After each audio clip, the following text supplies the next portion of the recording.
Hey, so you have reached Level Up with Janet E on YouTube. So today we are talking or continuing our discussion on what's in a name. And in particular, we're going to talk about what you call yourself because your character sizes up what you call yourself. So we're going to go a little bit into that today. So stay tuned. Make sure that you are also liking, subscribing, and commenting to this content because it is impactful and it is worthwhile. Okay, so I will see you shortly, my Level Up Lovelies.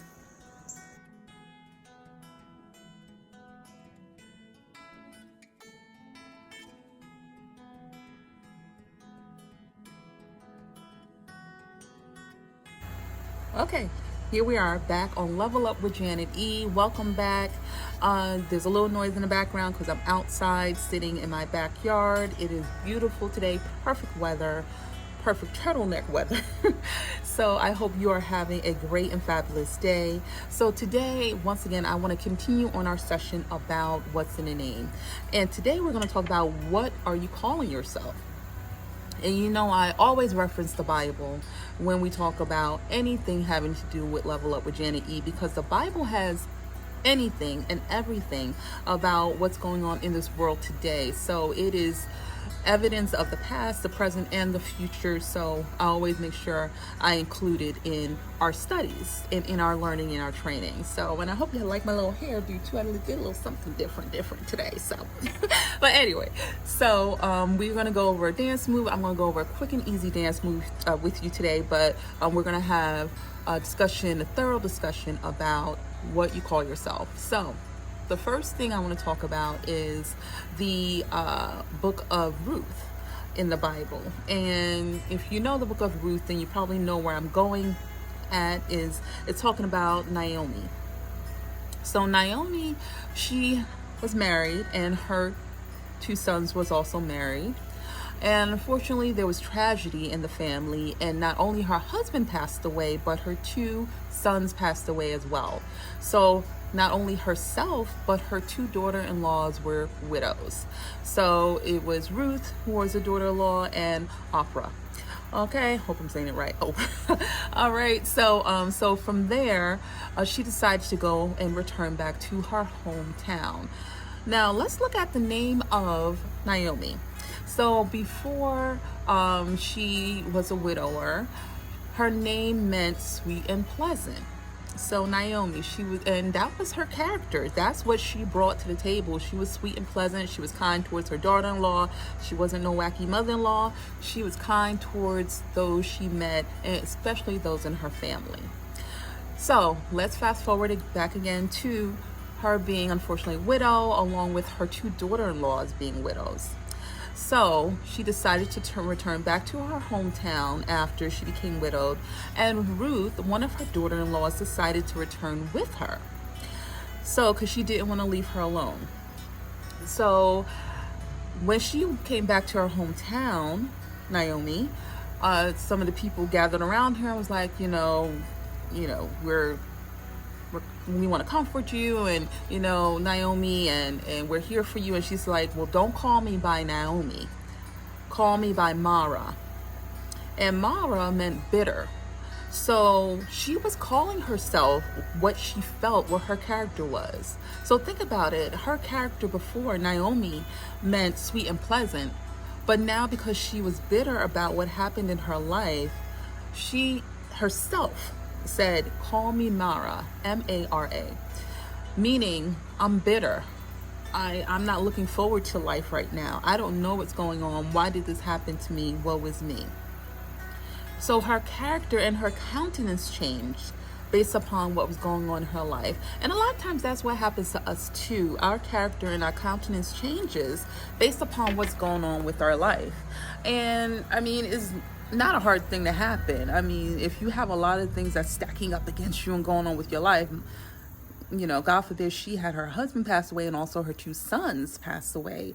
So that was a tragedy upon tragedy. So imagine dealing with that, and then on top of that, having to move back to your hometown. So coupled with all of that, her character changed, or she felt a character shift. And a lot of times that will happen to us too. We will feel if we don't live up to what we expected to live up to. If we turned 40 or we turned 50 and now we're not doing what we wanted to do by that age, or we don't think where we should be at that certain point, that's going to change our countenance a lot of times and have us go back to a bitter state. But understand what you call yourself is what's going to really start affecting you. So I'm going to go into the second part of the story, and this is about redemption and building back into who you are and your true name after this dance move. Okay, so stay tuned. Okay, so today we're going to go over a really simple move, which is called épaulement.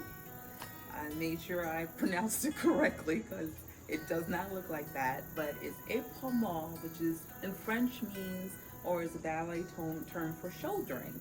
So basically is how you would carry yourself in your upper body when you're doing a ballet pose, whether it be first, fifth, etc. So I'm just going to hold it at fifth position on the feet. And let me just step back a little bit. It's épaulement, and it should be on the screen, and it means shouldering. So what you're doing is twisting. So let's say we're forward, body's fully forward. We're going to twist at the waist, and then we're going to bring up the arms.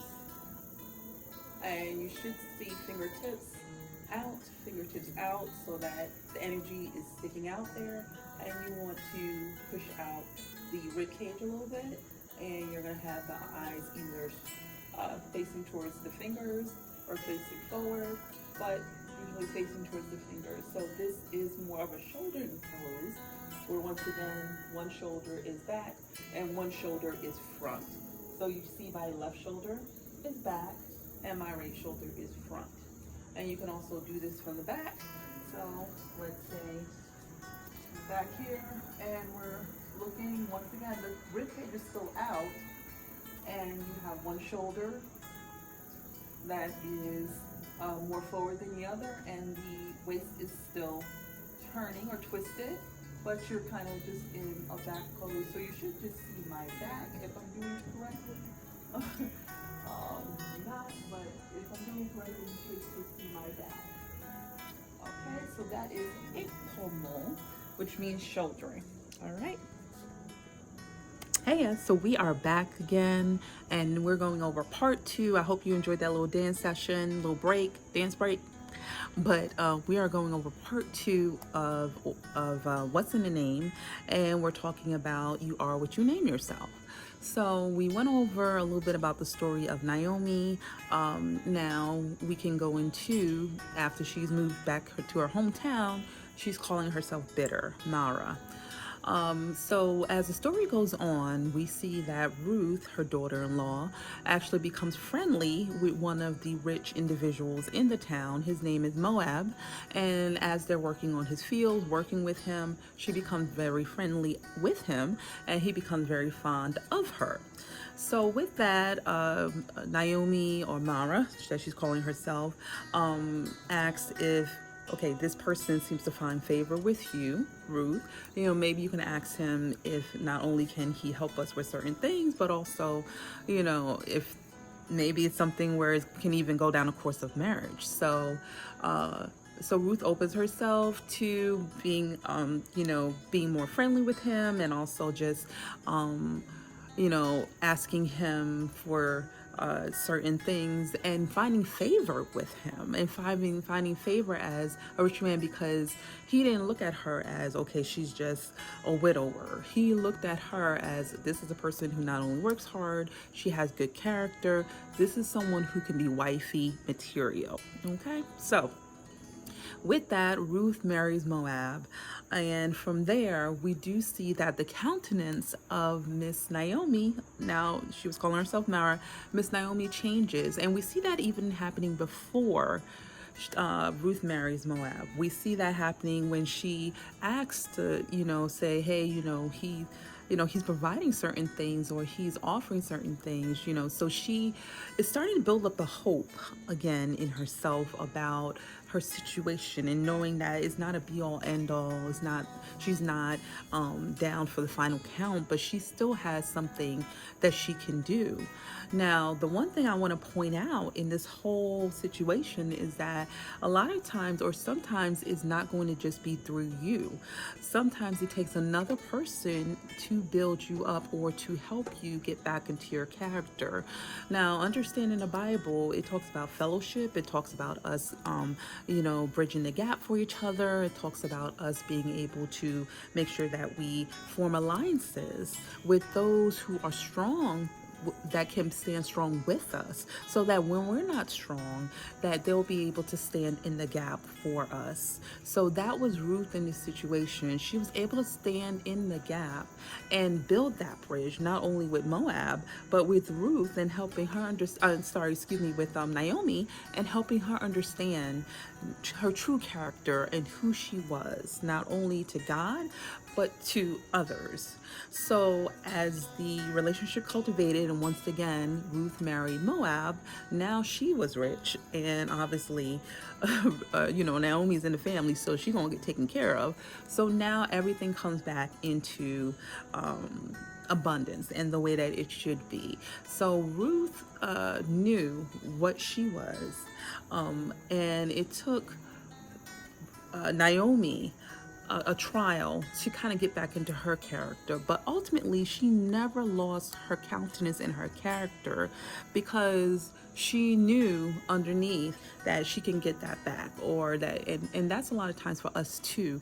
A lot of times we will lose it temporarily, but knowing that it's still down in there. It's still down in there. If there's something that we were born with, it's still down in there. So maybe we need another person in order to pray with us to bring it out. Maybe we need some reflection time with ourselves or with a loved one in order to kind of reflect on who we truly are to God, and that's that we are loved, we are cherished, we are precious, we are peculiar people, but we are so worthy of His love and the love of others. Okay, so I want to let you know that you are what you call yourself. So make sure that you're calling yourself blessed.